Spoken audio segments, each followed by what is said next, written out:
যে তাকে বানাইছেন জান্নাতের মধ্যে আসমানে আল্লাহ বানাইলেন আদম নবীর পাজরের হাড় দিয়া।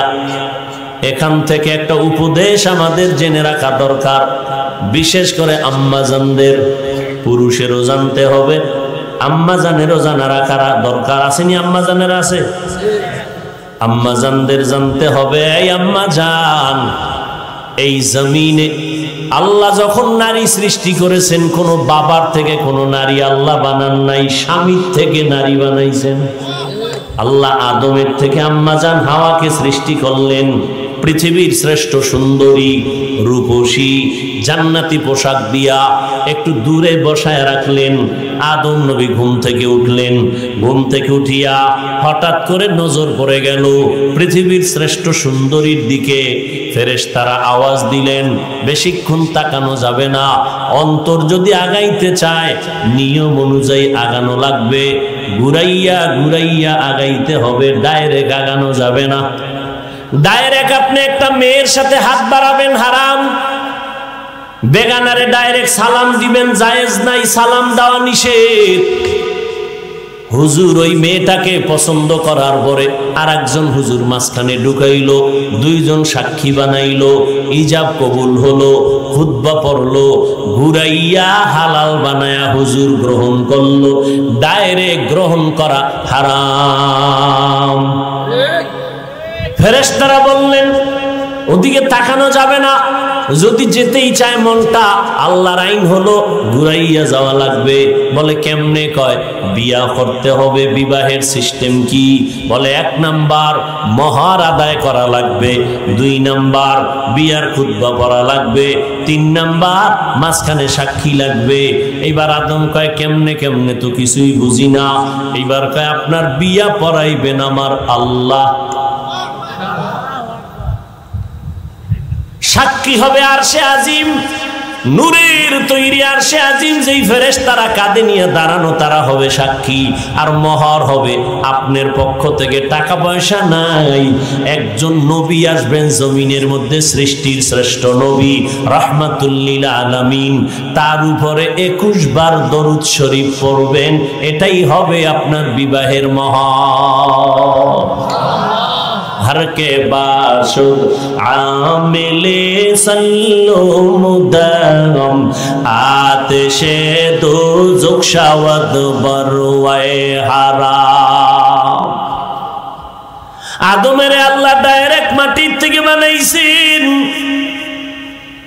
আদম আলাইহিস সালামের পাজরের হাড়, বাঁকা হাড় থেকে নিয়া আমার আল্লাহ আদম নবীর ঘুমের মধ্যে পিঠের থেকে হাড় নিয়ে আম্মাজান হাওয়াকে বানাইলেন।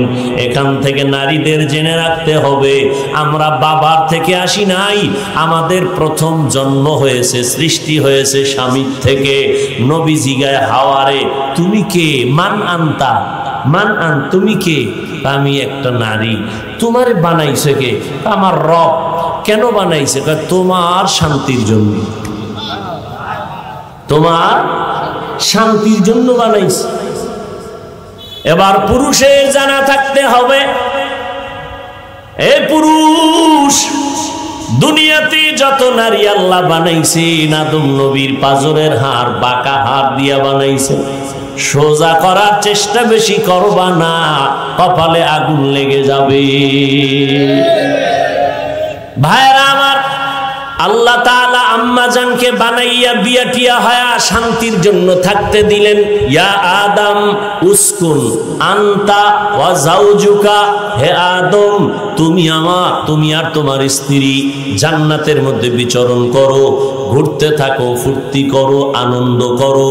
ওয়াকুলা মিনহা রাগাদান হাইসু শিতুমা, মনে যখন যা চায় খাও, জান্নাতি নিয়ামত। এখানে কোনো নিষিদ্ধ খাওন নাই, অপবিত্র খাওন নাই, কোনো বিষ নাই। এরপরও কিন্তু আল্লাহ একটা সতর্কবাণী দিয়ে দিলেন, ওয়ালা তাকরাবা হাযিহিশ শাজারাতা ফাতাকুনা মিনাজ জালিমিন। নিষিদ্ধ গাছের ইশারা করে বললেন, ওই গাছের ফল খাওয়া পরের কথা, কাছেও যাবা না। ফল খাওয়া পরের কথা, কিনারায়ও যাব। কেন? জান্নাত এমন একটা শান্তির জায়গা যেখানে বিষ থাকে। জান্নাত এমন শান্তি যেখানে অশান্তি বলতে কিচ্ছু নেই। বাথরুম নেই, বাথরুম নাই, পায়খানা প্রস্রাবের ব্যাগই হবে না, বাথরুম দিয়ে কি করবে?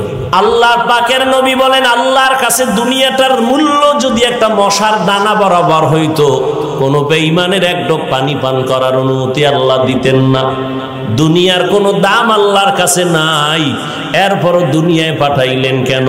বলে বাথরুমে গিয়া জরুরত সারার জন্য, এই জন্য পাঠাইছি। জরুরতটা সারার পর রেডি হয়ে যাও, কবরে আইসা মাওলার মহব্বতে জান্নাতের বিছনায় ঘুমাইবা। তবে সাবধান, বাথরুমে ঢুকতে গিয়া যেন জামা কাপড়ে ময়লা না লাগে। দুনিয়া নামক জায়গায় বসিয়া নামাজ পড়বা, জিকির করবা, তবে দুনিয়া যেন তোমারে গ্রাস করতে না পারে। ঢুকলেই তোমার ইমানের পোশাকের মধ্যে ময়লা লাগবে। কয় যদি লাগে, লাগতে তো পারেই, কি করার? কয় যাক, যদি লাগে তাহলে সাবান রেডি রাখ, পানি রেডি রাখ, ধুইয়া তাড়াতাড়ি পরিষ্কার করবি। তাই এমন ময়লা লাগছে, হালাল সাবানেও ময়লা দূর হয় না, দাগ লেগে গেছে। এখন কি করার? কয় বাজারের মধ্যে সিফা সাফা বিভিন্ন জায়গায় দোকান আছে, লন্ড্রির দোকান। ও বিদেশি মেডিসিন লয়ে বসে আছে, তোর যত বড় কালো দাগ হোক না কেন মেডিসিন লাগায় দিবে বিদেশি, দেশিটায় কাম হবে না। বিদেশি মেডিসিন লাগায় দিলে যত ময়লা থাকবে সব পরিষ্কার হয়ে যাবে। ইমানের ঘরে যারা দুনিয়া নামক জায়গায় গিয়া আল্লাহর জিকির করতে গিয়া শয়তানের দোকায় পড়ে যারা ময়লা লাগাবি, সাবান রেডি রাখবি মাওলার জিকির, পানি রেডি রাখবি নামাজ কোরআন তেলাওয়াত। কয় এমন ময়লা লাগাইছি, সুদের ময়লা, ঘুষের ময়লা, মা বাবার সাথে বেয়াদবির ময়লা, নবীর সাথে বেয়াদবির ময়লা, এই ময়লা জিকিরেও যায় না।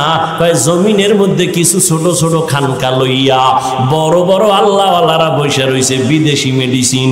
এই মেডিসিন লেবাননে কিনতে পাওয়া যায় না, আমেরিকায় কিনতে পাওয়া যায় না।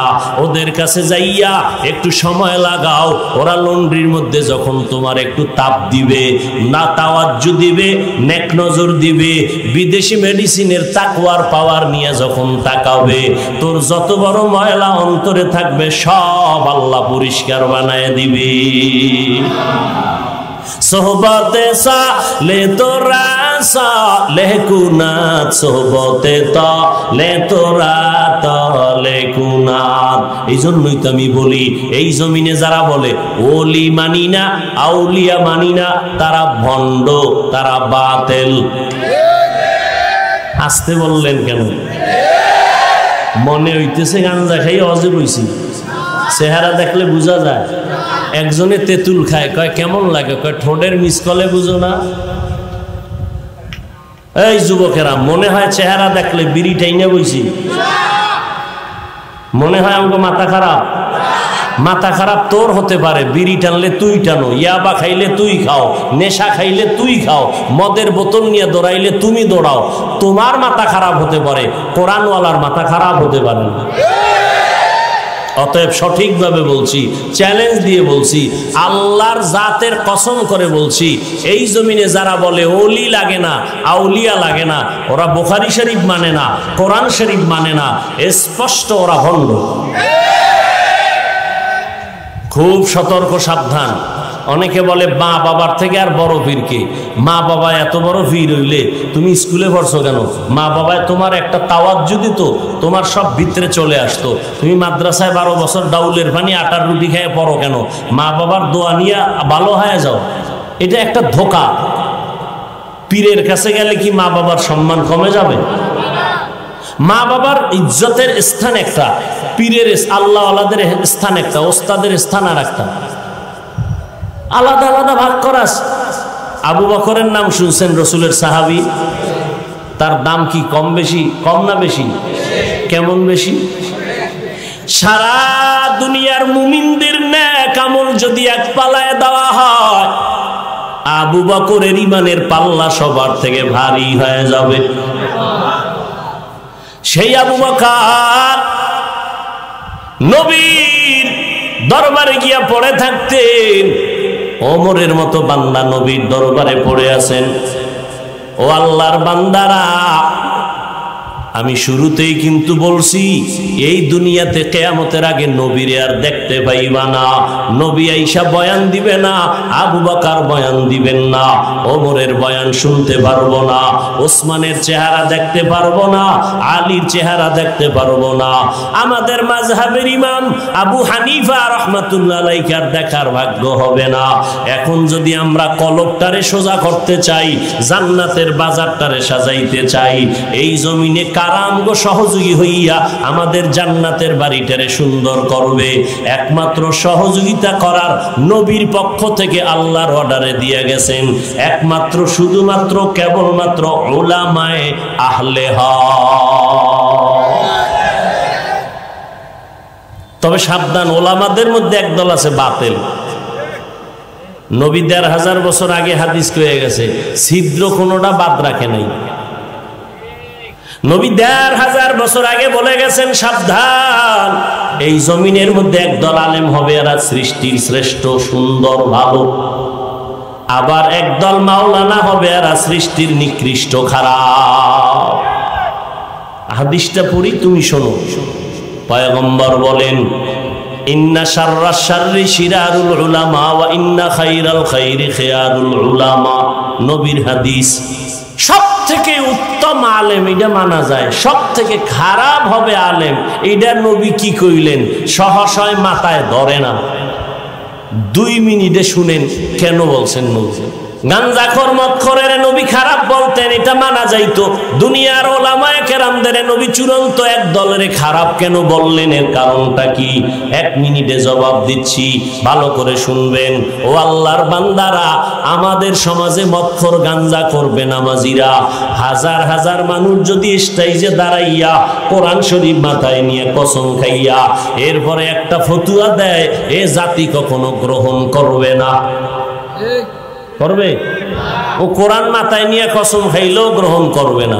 কিন্তু হাজার হাজার লাগবে না, একজন টুপিওয়ালা বইয়া যদি বয়ানের ফাঁকে একটা মেডিসিন উল্টা পাল্টা ছেড়ে দিয়া বলে দেয়, মানুষের মধ্যে কানাঘুষা শুরু হয়ে যাবে। কেউ বলবে কি কইল, একজনে বলবে না হুজুরে যেহেতু কইছে এটা নিয়ে আমাকে মন্তব্য করা ঠিক না, হুজুর যখন কইছে এটা হইলে হইতেও পারে। এটা পেস লাগাইয়েই দিল হুজুরে। কি বলল?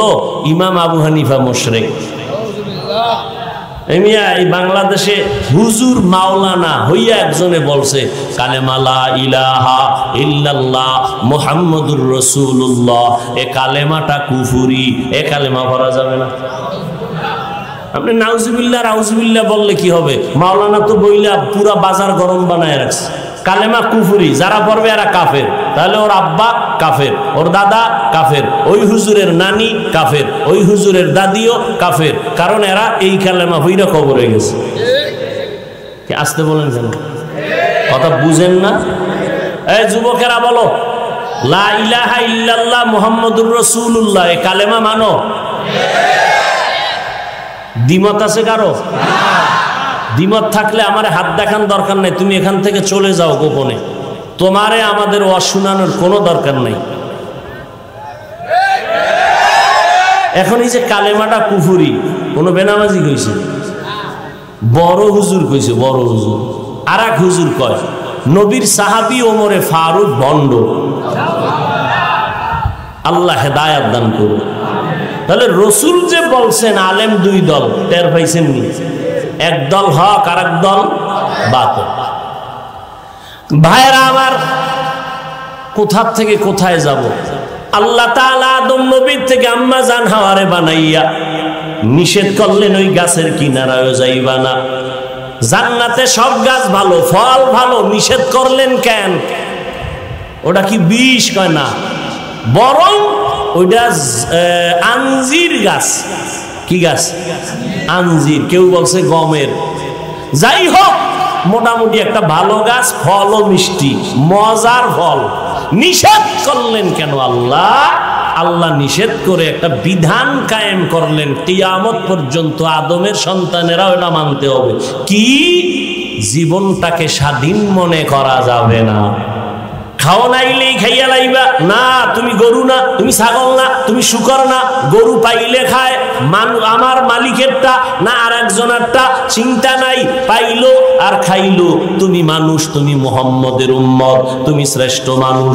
তোমার খানাটা যা পাইবা তা খাওয়া যাবে না, কারণ তোমার খানার আল্লাহর আদালতে হিসাব দেওয়া লাগবে। অতএব খানার আগে চিন্তা করবা এই খানাটা হালাল না আল্লাহর বিধানে হারাম। চিন্তা করে খাইতে হবে, কারণ গরুর হিসাব নাই, ছাগলের হিসাব নাই, মানুষ হিসাবে আমার হিসাবের কাঠগড়ায় দাঁড়ানো লাগবে। অতএব আমার খানার বেলায় সীমাবদ্ধতা আছে। স্বাধীনভাবে পাইলাম আর খাইলাম, এটা মানুষের খানা হতে পারে না। আমি প্রশ্ন উঠাইছিলাম, আল্লাহ বললেন মাটির থেকে তোমাদের বানাইছি, অথচ বানাইছেন আদম একা, তোমাদের বললেন কেন? সেই জবাবটা দিতে গিয়ে ঢুকলাম আদমের সৃষ্টির ভিতরে। ওই যে বললাম মিনহা খালাকনাকুম, এই শুধু এতটুকু শব্দের আলোচনা হলো সৃষ্টি জগৎ নিয়ে। তো সৃষ্টি জগৎ নিয়ে আলোচনা করলে 50 বছর আলোচনা করলেও তো শেষ হবে না। শব্দ তো এতটুকু ঢুকায় দিছে ভিতরে সব। আম্মা জান হাওয়া আলাইহিস সালাম দুজনে থাকতে থাকলেন জান্নাতে। নিষিদ্ধ ওই গাছের কাছে যাবে না। ফল খাইতে নিষেধ করছেন কেন? এখান থেকে উপদেশ একটা পাইলাম, মানুষ খানার বেলায় কিনা দেখছেন ভুলে গেছে 1 মিনিট স্বাধীন। 2 নাম্বার উপদেশ, কাছেও যাবা না, কাছেও যাবা না। এখান থেকে আমাদের শিক্ষণীয় কি? কোরআনের আরেক আয়াতে আছে লা তাকরাবুজ জিনা। জিনা বুঝেন তো? কথা বলেন না কেন? জিনা করা হালাল না হারাম? আল্লাহ বললেন লা তাকরাবুজ জিনা, জিনার কাছেও যাবা না। করবা পরের কথা, কাছেও। এখান থেকে একটা উপদেশ হলো গুনাহ করবা তো করবাই না, গুনার কাছেও যাবা না, কারণ কাছে গেলেই করার আগ্রহ বেড়ে যাবে। এজন্য কাছে যাওয়া নিষেধ। যেখানে গুনাহ হয় ওখানে যাবা না। দূরে থাকলে আর চিন্তা আসবে না, শয়তান ধোঁকা দেওয়ার সুযোগ পাবে না। জান্নাতের দরজার দূরে বৈশা আম্মা জানকে আর আব্বা জানকে শয়তান ধোঁকায় ফালায় দিল। জান্নাত শান্তির ঘর, এখানে যদি চিরস্থায়ী থাকতে চাও ওই গাছের ফলের কাছে যাও, তাড়াতাড়ি খাও, স্থায়ী থাকতে পারবা। দোনোজনারে ধোঁকা দিছে, দোনোজন গেলেন, ফল ছিঁড়লেন। আল্লাহর দেওয়া জান্নাতি পোশাক গায়ে ছিল, জাগাত পইরে গেছে। জান্নাতের মধ্যে কোনো জৈবিক চাহিদা নাই, যে কারণে আম্মাজান হাওয়া আর আদম ছিলেন যে কেউ কারো লজ্জা দেখেন নাই। যখন জান্নাতি পোশাক পরে গেল, নজর পড়ে গেল একের লজ্জার উপর আরেকজনের, দোনোজনে লজ্জিত হইয়া গাছ ছিল, গাছের পাতা ছিঁড়া লজ্জা ঢাকলেন। এখানে আরো কিছু পয়েন্ট আছে, এগুলো অজে বলার দরকার নাই। জান্নাতি পোশাক পরলেন, পাতা দিয়ে শরীর ঢাকলেন, লজ্জা ঢাকলেন। শেষ পর্যন্ত আল্লাহ বললেন না আর মেয়াদ নাই, দুনিয়ায় যাও। আম্মাজানকে পাঠাইলেন আরবে, আব্বাজানকে পাঠাইলেন ভারতে, চরণদ্বীপ। জান্নাতি পাতা টাতা নিয়া প্রায় অনেকগুলো জান্নাতি নিয়ামত নিয়ে দুইজনে আসছেন। দুনিয়াতে আসার পরে দীর্ঘ বছর দুইজন দুই দিকে, অনেক বছর পরে আরাফার ময়দানে দুইজনের সাথে মোলাকাত হলো। এবার সংসার শুরু। দুইজনার সংমিশ্রণে মহব্বতে আল্লাহ দুইজন করে সন্তান দেওয়া শুরু করলেন প্রতি বছর। 1 ছেলে 1 মেয়ে একসাথে, যমজ। 40 জোড়া সন্তান হইছে। কয় জোড়া? তাহলে মাইয়া কয়টা, ফোলা কয়টা? 80 বলবে। মাইয়া 80 জন, 40 জোড়া নাকি?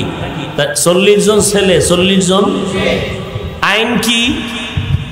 আগের বছরের ভাই পরের বছরের বোনকে বিয়ে করবে, আগের বছরের বোনকে পরের বছরের ভাই বিয়ে করবে আপন। ওই আইন এখনো চলবে নি? এখন কার আইন চলে? আদমের না মুহাম্মদের? মুহাম্মদ সাল্লাল্লাহু। মা বাবা যেই পদার্থের হয় সন্তানও ওই পদার্থের হয়। এই একটা উসুল মনে রাখবেন, মূলনীতি মনে রাখবেন। মা বাপ যেই পদার্থের হয় সন্তানও কি ওই পদার্থের হয়। কথা বলেন না কেন? বানরের থেকে কি আসবে? ইন্দুর। কথা বলেন না কেন? ইঁদুরের থেকে কি আসবে? ইঁদুর। মানুষের থেকে বানর আসবে না, বানর থেকে মানুষ আসবে না। কথা বলেন না কেন? নাকি আপনাদের দেশে আসে? আসেন। আদম যেহেতু মাটির, আব্বা আম্মার সংমিশ্রণে যেই সন্তান আসছে তারাও কি? আল্লাহ এই দিকে ইঙ্গিত করে বলেন মিনহা খালাকনাকুম। আদম তুমি একা না, তোমার সন্তানও মাটির সৃষ্টি। আল্লাহ পাক রব্বুল আলামিন এই যে মাটির থেকে বানাইছেন ডাইরেক্ট, আদম আলাইহিস সালামকে বানালেন। এরপরে যে নাপাক পানির থেকে আল্লাহ বানাইছেন, পানিটা মায়ের বাচ্চা দানির মধ্যে নেওয়ার পরে আল্লাহ ওই পানিটাকে ফেরেশতার মাধ্যমে রক্তের খণ্ড বানাইছেন। এই জন্য সূরা আলাকের মধ্যে বলেন ইকরা বিসমি রাব্বিকাল্লাযী খালাক খালাকাল ইনসানা মিন আলাক। কথা বুঝতে কষ্ট হইতেছে? আখেরাতের কাজ একটু কষ্ট হিসাবে তেমন না, দুনিয়ার কামে যেই কষ্ট এই হিসাবে 1000 ভাগের 1 ভাগও আখেরাতের কাজে কষ্ট নেই। কিন্তু আমরা করি না বিদায় কষ্ট মনে করি। 5 ওয়াক্ত নামাজ পড়বেন, গরমের সময় মসজিদ ঠান্ডা, এসি, আবার গরম শীতের সময় মসজিদে ঢুকলে গরম। 5 বার ওযু বানায় নামাজ পড়বেন, শরীর ফ্রেশ। কথা ঠিক না? খানা খাইবেন, নবীর তরিকা সুন্দর, দোনো হাতের কবজা ধুইয়া এরপরে প্লেটে হাত দাও। কিন্তু যেই প্লেটে ভাত নিবা ওই প্লেটে হাত ধুইবা না, রসুলের সুন্নত। দোনো হাতের কি কবজা ধুইবা। এ আমাকে হুজুর কথা কেউ শুনে না। যখন পুলিশ লাগিলে কইছে যে এই কবজা দো, কেন কয় করো না। এবার শুরু হয়ে গেছে। এখনো অনেক অফিসে গেলে ওই কি জানি তরল পানি, হুজুর একটু লাগান, হাতে লাগান, মাখেন। আর রসুল তো 1500 বছর আগে বলছেন পরিষ্কার পরিচ্ছন্নতা ঈমানের অংশ। 2 হাতের কবজা ধুইয়া খাইতে বসো, যেই প্লেটে খানা নিবা ওই প্লেটে হাত ধুইবা না। কত সুন্দর রসুলের সুন্নাত। দস্তারখান বিছাইয়া খাইও, খানা পরে গেলে উঠাইয়া খাও, কারণ তোমারে মাওলায় 3 বেলা খাওয়ায়। তুমি 1 বেলায় যা খাও, তোমার পাশে কত গরিব আসে 3 বেলায়ও পায় না। ফালাইয়া দিও না, এমনকি তোমার খানার বেঁচে থাকা হাড্ডিগুলো পানিতে ফালাইও না, বাইরে একটা নিরাপদ জায়গায় ফালায় দাও। কুকুরের রিজিকের ব্যবস্থা হবে, বিড়ালের খানা হবে, জিনেরাও হাড্ডি গুড্ডি খাবে। ওদের খানা পানিতে ফালাইয়া ওই হাড্ডির মজা নষ্ট করবা না। আমার নবী কেমন নবী, বিড়ালের হকেরও নষ্ট করতে নিষেধ করছে। কেমন নবী! বিড়ালের হক নষ্ট করিও না, কুকুরের হক নষ্ট করিও না। আর মানুষ হইয়া মানুষের জবাই করি, মানুষের খানা কাইরা খাই। ও আল্লাহর বান্দারা, আল্লাহ তাআলা এমন সুন্দর করে আমাদেরকে তৈরি করে দিলেন। ও বান্দা, আল্লাহ পাক রব্বুল আলামিন ওই নাপাক পানিটারে মায়ের গর্ভে 40 দিন ফেরেশতারে লাগায়া জমাট রক্ত বানাইলেন। রক্ত থেকে আল্লাহ বানাইছেন। কথা বলার কারণ হলো মানুষের দেহের মধ্যে চালিকা শক্তির একটা কেন্দ্রবিন্দু হলো রক্ত। রক্ত জমাট হয়ে গেলে মানুষ আর বাঁচতে পারে না। এই রক্ত থেকে আবার গোশত, গোশতের উপরে হাড্ডি, হাড্ডির উপরে গোশত, এইভাবে দিয়ে আল্লাহ বানায়। আর ওই যে নাপাক পানি, ওখানে আমার আল্লাহ মুফাসসিরিনে কেরাম বলেন 1 চিমটি মাটি আইনা লাগায় দেয়। বলে কোন জায়গার মাটি? মদিনার। কয় না না, এই বান্দার মরণ যেখানে হবে ওই কবর থেকে একটু মাটি আনো। কয় কবর কোথায়? ফেরেশতারা জিজ্ঞাসা জায়গায়, আল্লাহ কয় অমুক জায়গায়। কিন্তু প্রশ্ন করবে বাঙালি, ও হাফিজ ভাই, যেই মানুষগুলো কাওরান বাজার এবং পুরান ঢাকায় আগুনে ভুইরা মারা গেল, এগো তো কোনো কবর হইল না, এদের নাপাক পানির মধ্যে মাটি আনলো কোন জায়গার থেকে? সমুদ্রের মধ্যে লঞ্চ ডুইবা কত মানুষ মরিয়া গেল, অস্তিত্ব পর্যন্ত নাই। এই মানুষগুলো বানানোর ক্ষেত্রে মাটি কোথা থেকে নিচে? এদের তো কবরই নাই। মুফাসসিরিনে কেরাম বলেন, ও মানুষ জেনে নাও, পুরা শরীরটা নষ্ট হবে, তবে আমাদের পিঠের মধ্যে যে একটা হাড় আছে, মেরুদণ্ড আসেনি, এই মেরুদণ্ডর একেবারে নিচে মার্বেলের মতো একটা গোলাকার গোড়া আছে, গোড়া, এটা আগুনেও নষ্ট হবে না, পানিতেও নষ্ট হবে না, এইটা থাকবে কিয়ামত পর্যন্ত। এখান থেকেই আল্লাহ মানুষ উঠাবেন হাসরের ময়দানে। মানুষের অস্তিত্ব থাকবে না, হাড্ডি গুড্ডি কিছুই থাকবে না। ওই গোড়ার থেকে মানুষ যেখানে পড়বে, নদীর মধ্যে যদি লাশ হয়ে যায়, ওই গোড়াটা আছে তো, ওটা যেখানে গিয়ে পড়বে কেউ না জানলেও কে জানেন?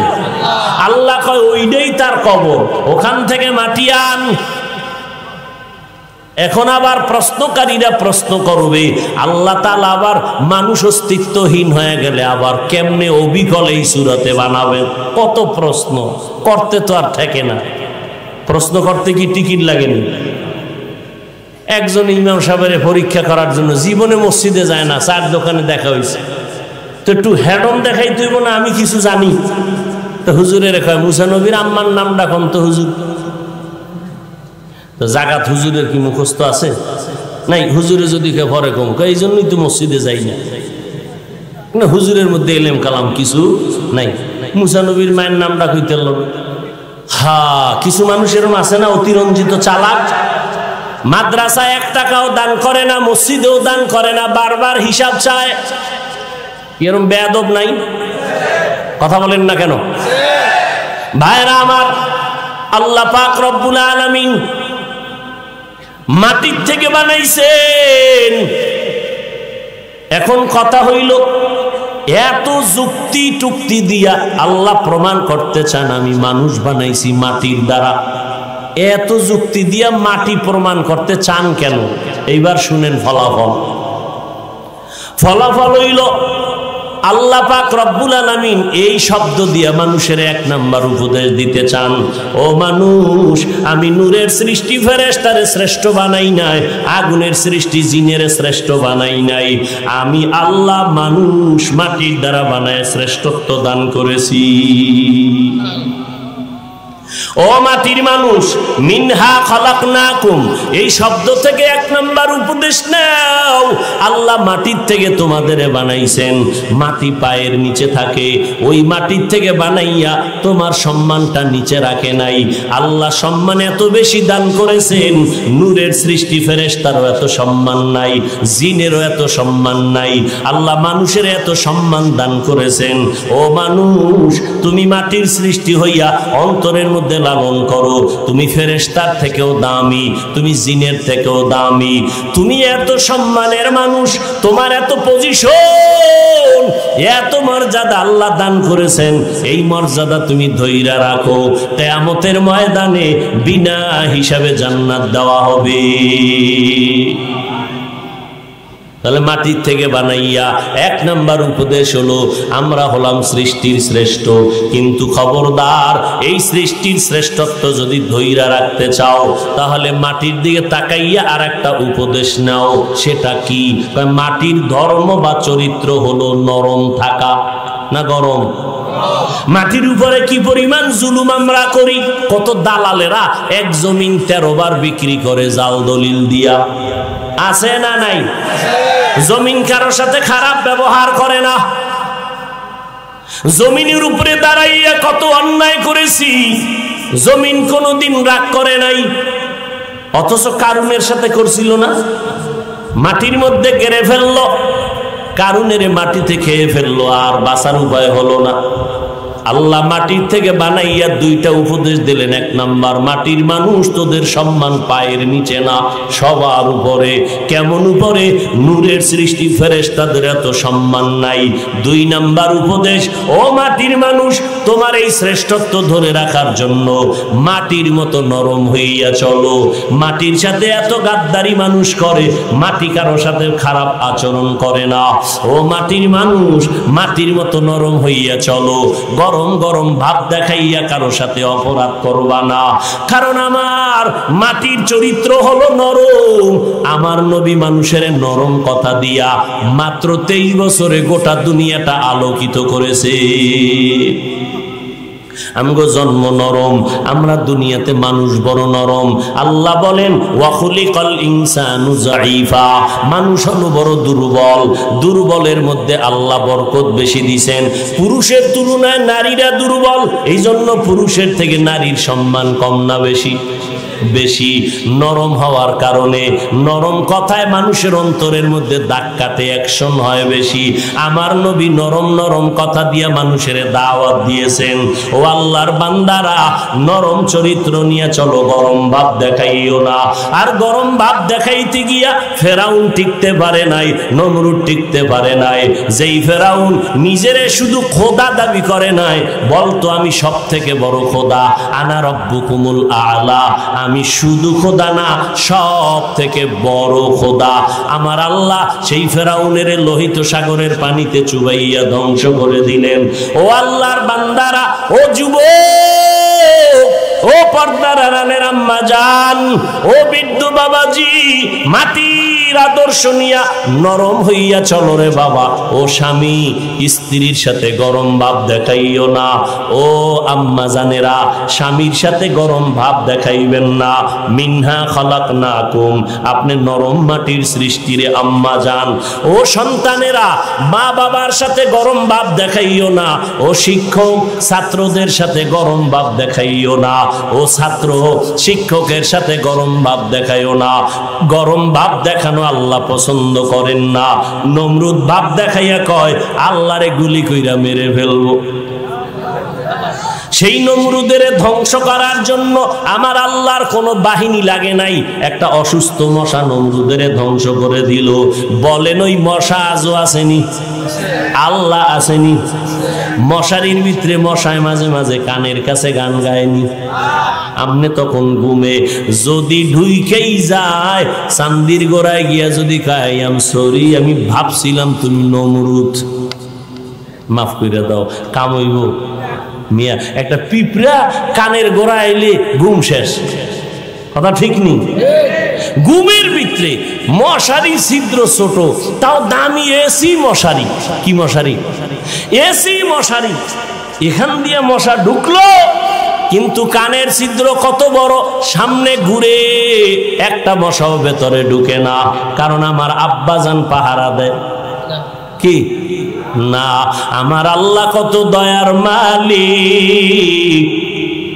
আল্লাহ বান্দারে এত মোহাব্বত করেন, ফেরেশতারে পাহারায় লাগায় কয়, ফেরেশতা আমার বান্দা ঘুমাইছে, পাহারা দেও, ঘুমে যেন ডিস্টার্ব না হয়। মশায় যদি মেজাজটা গরম করে, উপায় আসেনি বাঙালি? সংসদ ভবন এমপি সাহেবের ঢুকতে পাস লাগে, লাগে না? লাগে না? মশার ঢুকতে কোনো টিকিট লাগেনি। কালা পোশাক করা যদি কয় 3 বছরের জেল, টের পাবা 3 মিনিট পরে সিফায় গেলে। কথা ঠিক নেই? এক মশা দেখছেননি ডেঙ্গু? কথা কয় না? আমার কাছে লাগছে যে করোনার থেকেও ভয়ঙ্কর। কথা ঠিক না? কত মানুষ মরে গেল, তাজা তাজা যুবক মরে গেল। ওই মশা, সবার আওয়াজ সারা দিকে চতুর্মুখী মশা। এই মশাকে কেন্দ্র কইরা কোটি কোটি কোটি কোটি মানুষের পেটে ভাত আসে মশার কারণে। দেখছেন, মশা না থাকলে এই কোটি মানুষ না খায় মরে যায়। মশা আছে বিদায় কয়েলের ফ্যাক্টরি, মশারির ফ্যাক্টরি, স্প্রের ফ্যাক্টরি, হাজার হাজার মানুষ ফ্যাক্টরিতে কাজ করে, বেতন নেয়। কাম কি? মশা তাড়ানোর ফ্যাক্টরিতে আছে। মশার ফিকিরে আমার খানা। এরপরও মশা তাড়াইতে পারলা না। আমার আল্লাহ ঘুমের মধ্যে ফেরেশতা দিয়া পাহারার ব্যবস্থা করে দিলেন। রে বাবা, ওই আল্লাহরে চিনলা না? যদি আমার আল্লাহরে চিন্তা, সেজদা আল্লাহকে না দিয়া বটগাছ আর পীরের মাজারে দিতে পারতা না। আমার নবীজির থেকে বড় পিশাবকে আম্মা নাই। হঠাৎ করে বুঝা শুনে বলেন, ফট করে বইলে লেন নাই। আমার নবীজির থেকে বড় পীরের নাম কি দেখছেন? নবীজির থেকে বড় কোন পীর, বড় মুহাদ্দিস, বড় মুফতি, বড় মুফাসসির আছে? সবাই একমত? সবাই একমত না দ্বিমত আছে কারো? ওই নবীর কোন প্রয়োজন হলে কার কাছে চাইতেন? নবী যদি আল্লাহর কাছে চাইতে পারে, আপনি কি নবীর থেকে দামি? আপনি আল্লাহর কাছে চাইতে সমস্যা কি? মানুষের কাছে পিছনে দৌড়ান কেন? তাও তো জিন্দা মানুষের কাছে গেলে কিছু পাইতেন। গেছেন যে কবরে পইরা রইছে, কোনো শক্তি নাই এমন ব্যক্তির কাছে গেছে। আল্লাহ আমাদের বুঝার তৌফিক দান করে। ভাইরা আমার, আল্লাহ পাক বলেন গরম ভাব দেখাইও না। ও নবীর আশিক উম্মতেরা, নবীর মোহাব্বত নিয়ে নরম ভাব নিয়ে চলো। নরম ভাবের প্রথম পরিচয়, ও স্বামী স্ত্রীকে দেখা হলে ঘরে যাইয়া সালাম দাও। শান্তি আর নরমের প্রথম পরিচয় সালাম। কি বউরে সালাম দেয় না, শালিরে দেয়, দেয়নি? বেআইন সাহেবারে দেয়। আর সালাম কি? সালাম আছে, স্টাইল হয়ে গেছে। সামাইকুম সালাম দেয়, সামাইকুম তার মানে তোর উপরে আল্লাহর গজব। হে ঘুরায় খায় ওয়ালাইকুম, তোর উপরে আগে। এই হলো সালাম। ও যুবক, বিএ পাস করলি, আইএ পাস করলি, মেট্রিক পাস করলি, আসসালামু আলাইকুম এই শব্দটা শিখলি না, তুই মুসলমান? এইটা শিখতে হুজুর লাগে। আসসালামু আলাইকুম এটা শিখতে হুজুর লাগে? তো বিএ পাস করলা, আইএ পাস করলা, সব শিখলা, এই শব্দ দুইটা শিখতে পারলা না? তুমি রসুলের আশিক? হ্যাঁ, বেগানারে সালাম দেওয়া জায়েজ নাই, সাবধান। কারণ সালাম নরম, নরমের ভিতরে বরকত বেশি। সালাম দিয়া কালাম হবে, কালামের পরে গুনাহের আগ্রহ বেড়ে যাবে। এই জন্য যার সাথে বিয়া জায়েজ আছে তারে বিয়ের আগে সালাম দেওয়া নিষেধ। ইসলাম সমর্থন করে না, কারণ ইসলাম চায় শান্তি, অশান্তি চায় না। ও আল্লাহর বান্দারা, পর্দার আড়ালের আম্মা জান, ও যুবক, নরম ভাব নিয়ে চলো, গরম ভাব দেখাইও না। আল্লাহ তোমারে নরম বানাইছেন, নরম আদর্শ দিয়া চলো রে বাবা। আল্লাহরে সিজদা দাও, মা বাবার সম্মান করো, ওলামায়ে কেরামের পরামর্শ নিয়ে চলো। তোমার মতো কত যুবক অনেকে মনে মনে ভাবে হুজুরদের কথা মানতে গেলে বুঝি হুজুর হওয়া লাগবে, স্কুলে পড়া যাবে না, ব্যবসা করা যাবে না, চাকরি করা যাবে না, স্বাধীনতা থাকবে না। আমি উল্টা বলে গেলাম, রেকর্ড করে রাখো কলবের ভিতরে, মোবাইলের মধ্যে না। কারণ মোবাইল হইল মানুষ ধ্বংসের একটা, কি বলবো, যন্ত্র, এত বিশাল যন্ত্র। ও আমগো দেশে কাঠ দিয়া ঘর বানায়, কাঠের ঘর, কাঠ সুন্দর, এত সুন্দর কাঠের আড়া, ভিতর দিয়ে একটা পোকা আছে, এটারে ধ্বংস করে দেয়। উপর দিয়া দেখা যায় ভালো, ভিতরে কিচ্ছু নাই। মোবাইল এমন একটা গজব, জাতিরে ধ্বংস করে দিল। লেখাপড়া ধ্বংস, যৌবন ধ্বংস, জীবন ধ্বংস। ও যুবক, বুঝলা না রে বাবা? পাও ধরলে যদি বুঝতা, পাও ধরতে রাজিয়েছিলাম। ও যুবক ভাই, তোমার এই মোবাইলের কারণে আজকে সারাটা রাত রাত মোবাইলের দিকে তাকায় তাকায় কবিরা গুনাহ করো, কবিরা গুনাহ কইরা রাত কাটাইয়া দিলা, অথচ রাতের ঘুম তোমার শরীরের জন্য আল্লাহর দেওয়া একটা ঔষধ। রাতের ঘুম ঔষধ, যেই রাতের ঘুম নষ্ট করতেছো কবিরা গুনাহ করার মাধ্যমে। জানো না রে বাবা, তোমার কিডনি দিন দিন নষ্ট হচ্ছে, খবর নাই। তোমার চোখের পাওয়ার নষ্ট হয়ে গেছে, খবর নাই। কানের পার্স নষ্ট হচ্ছে, হার্ট দিন দিন দুর্বল হয়ে যাইতেছে, তোমার খবর নাই রে বাবা। এই মোবাইলের গুনার কারণে তোমার চেহারার মধ্যে কোনো উজ্জ্বলতা নাই। আল্লাহর কসম, তুমি পৃথিবীর শ্রেষ্ঠ মেডিসিনও যদি লাগাও কোনোদিন উজ্জ্বলতা ফিরে আসবে না। গুনার কারণে দিন দিন চেহারা নষ্ট হয়ে যাবে। কত যুবকেরা এখন রাস্তায় পাগল হয়ে ঘুরে, কি জগতের মহিলা পাগল হয়ে গেছে। এই যুবক হয় নাই বাবা, হয় নাই? আমি হয়তো শুই না কই, তুমি তো জানো, সত্য জানো, আছে, হয় নাই? ঢাকার ছেলে ছাদে বইয়া গেমস খেলে মোবাইলে কক্সবাজারের ছেলের সাথে, খেলতে খেলতে এবার নিজে মোবাইল হয়ে গেছে। অর্ধুলাঙ্গ ঘুরে, মাও চিনে না, বাবাও চিনে না। সত্য না মিথ্যা? তোমারে কি বলতে পারি, তুমি আবার কবে পাগল হইবা তারিখটা আমার একটু জানাও, তুমিও তো ওই পথের পথিক। এই মোবাইলের কারণে মায়ের সাথে বেয়াদবি করছো, খেয়াল কর। একটা কথা যদি বানায় কই বল, আমি মাপ চাও। এই মোবাইলের কারণে বাবার সাথে বেয়াদবি করেছো। এই মোবাইল ঠিক রাখতে গিয়া মায়ের টাকা চুরি করছো, তুই চোর। বাবার টাকা চুরি করেছো, বন্ধুর টাকা চুরি করেছো। যখন মা বাপ দেয় না তখন মা বাবারে গালি দিছো। তোরে আল্লাহ শান্তি দেবে, আল্লাহ তোর কাছে ধরা। এত বড় বেয়াদব রে আল্লাহ শান্তি দিবে, এত সোজা। এই জন্য বললাম পাগল তুইও হবি, তারিখ কবে বল। কারণ এত মানুষের বরদোয়া নিয়ে বাঁচবি কেমনে? মায়ের বরদোয়া, বাবার বরদোয়া, শিক্ষকের সাথে বেয়াদবি, এই মোবাইল। শরীর শেষ, ব্রেন শেষ, চরিত্র শেষ। শুধু নিজেরটা চরিত্র নষ্ট করলো তুই তো কত মাইয়ার চরিত্রের উপর আক্রমণ করছো। তোর কপালে বিয়া নাই, আপনি কি গায়েব জানেননি? যেইভাবে ঠিক কইছে, বিয়া যদি থাকে তবে বউ পাবি না, পাবি জল্লাদ।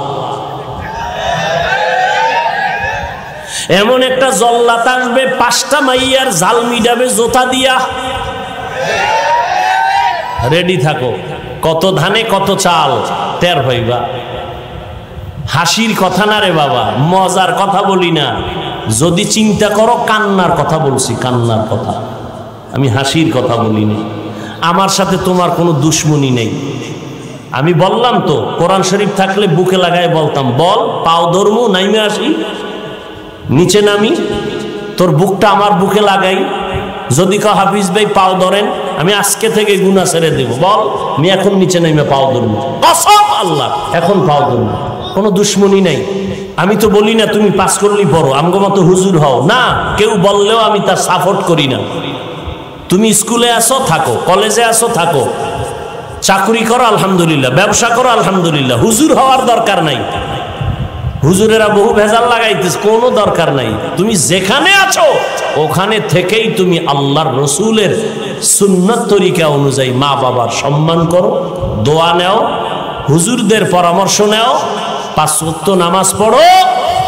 দেখবা তোমার জীবন হবে ফুলের জিন্দেগি। এবার বলবা হাফিজ ভাই সম্ভব কেমনে? এবার দুই একটা উদাহরণ দিয়ে মোনাজাত দেই। তোমার মতো যুবক জীবনে মাদ্রাসায় পড়ে নাই, স্কুলে পড়ে, কলেজে পড়ে, জেনারেল পড়ুয়া, বলো তুমি সাক্ষী দাও, 5 বেলার নামাজ পড়ে, 1 বেলার নামাজও বাদ দেয় না, আছে না নাই? বাস তোমার বিবেক থেকে একটু জবাব দাও, তুমি পারো না কেন? আর ওয়াজের দরকার নেই, তোমাকে তো আমি বলি নাই, আমাকে কোনো হুজুরও মনে হয় বলে নাই যে পাঁচকল্লি মাথায় না দিলে গুনাহ হবে, তাবলিগে না গেলে গুনাহ হবে, চরমনাই না গেলে গুনাহ হবে, কওমিতে না পড়লে গুনাহ হবে। যদি কেউ বলে থাকে আমি বলবো ভুল বলেছে। না, দরকার নাই, মাদ্রাসা আসার দরকার নাই। তুমি স্কুলে থাকো, আমি দোয়া করি ডাক্তার হও, ইঞ্জিনিয়ার হও, সাংবাদিক হও, তুমি একজন উকিল হও, ব্যারিস্টার হও, তুমি একজন এসপি হও, তুমি একজন ডিসি হও। কারণ আমার দেশে আলেমের অভাব নাই, মুফতি সাহেবের অভাব নাই। আমার দেশে বড় ডাক্তারের অভাব, ইঞ্জিনিয়ারের অভাব। ডাক্তার আছে ঠিক, তবে আদর্শওয়ালা ডাক্তার নাই। ডাক্তারের কথা শুনলে রোগীর রোগ সুস্থ হবে, কিন্তু ডাক্তারদের ব্যবহারে বহু সুস্থ রোগী অসুস্থ হয়ে যায়। এই জন্য আমার দেশে ডাক্তারের বড় অভাব, ইঞ্জিনিয়ারের বড় অভাব। আদর্শ ডাক্তার চাই, আদর্শ ইঞ্জিনিয়ার চাই, আদর্শ একজন সাংবাদিক চাই। আদর্শ সাংবাদিক যদি হইতো, আব্বার কথা মনে কইরা, মায়ের কথা স্মরণ কইরা, আলেমেরে কখনো